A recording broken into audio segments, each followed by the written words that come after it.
முதல்வர் மு.க.ஸ்டாலினை அங்கிள் என குறிப்பிட்டு தவிக தலைவர் விஜய் பேசியதற்கு தொடர்ந்து எதிர்ப்பலைகள் எழுந்து வருகின்றன. கடந்த விக்கிரவாண்டி மாநாட்டில் டீசன்ட் அரசியல் என பேசியதையும் தற்போதைய மதுரை மாநாட்டில் அதற்கு நேர்மாறாக விஜய் பேசியதையும் சமூக வலைதளத்தில் பலர் பதிவிட்டு வருகின்றனர். அதனை தற்போது பார்க்கலாம். இங்க சில பேரோட பேர்லாம் சொல்லாம விட்டதுக்கு காரணம் சொல்ல முடியாம அப்படின்றதெல்லாம் கிடையாது, சொல்ல தில் இல்லாம அப்படின்றதெல்லாம் கிடையாது. அதுக்கெல்லாம் ஒரே ஒரு காரணம் தான், இங்க யாரு பேரையும் சொல்லி தாக்கிறதுக்கெல்லாம் நாங்க இங்க வரல. இங்க தாக்கி பேசுறது, மரியாதை இல்லாம பேசுறது, தரை குறைவா தகாத வார்த்தைகள்லாம் யூஸ் பண்ணி பேசு, அதுக்கெல்லாம் நாங்க இங்க வரவே இல்லை. மக்கள் மத்தியில் ஒரு நல்ல பேர் எடுத்து நல்ல ஒரு டீசென்டான அரசியல் செய்யறதுக்கு தான் நாங்க இங்க வந்திருக்கிறோம்.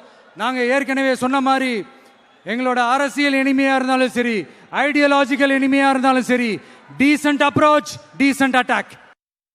ஒரு தவறு செய்தால் அதை தெரிந்து செய்தால் அவர் கபட நாடக மு.க.ஸ்டாலின் அங்கிளாகவே இருந்தாலும் பெண்களுக்கு 1000 ரூபாய் கொடுத்துட்டீங்கன்னா போதுமா அங்கிள்? அப்படியே அதை மூடி மறைச்சிடலான்னு பாக்குறீங்களா? இதுல வேற உங்க அப்பான்னு கூப்பிடுறாங்கன்னு வேற சொல்றீங்க. What is this uncle? Is very very wrong uncle, is very very wrong. My dear uncle, கேக்குதா? மக்களோட சத்தம் கேக்குதா? இவ்வளவு செஞ்ச நம்ம மக்களுக்கு நன்றி கடனா உன்னால முழுமையா செலுத்த முடியுமான்னு கேட்டா சத்தியமா சொல்றேன், என்னால முடியாதுதான். இன்னும் எத்தனை ஜென்மம் எடுத்தாலும் அந்த நன்றி கடனை என்னால தீர்க்கவே முடியாது. அப்புறம் என்ன மானாவுக்கடா நீ வந்திருக்கா தானே கேக்குறீங்க?